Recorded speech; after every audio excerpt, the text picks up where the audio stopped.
अस्सलाम वालेकुम नाज़रीन, मैं एंकर पर्सन तहरीन फातिमा और आप देख रहे हैं सिटी वन न्यूज़।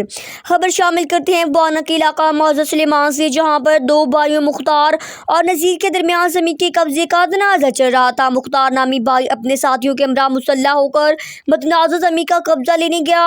वहां पर फायरिंग शुरू हो गई, जिसके नतीजे में 4 अफराद जख्मी हो गए और एक शख्स नूर मोहम्मद नामी, जो उन दोनों भाइयों का कज़न था, फायर लगने से जानबहक हो गया। मकामी पुलिस थाना बभवाना ने जाए वक़ूए पर पहुंचकर मकतूल की लाश को तहवील में लेकर पोस्टमार्टम के लिए तहसील हेडक्वार्टर अस्पताल बभवाना मुंतकिल कर दिया।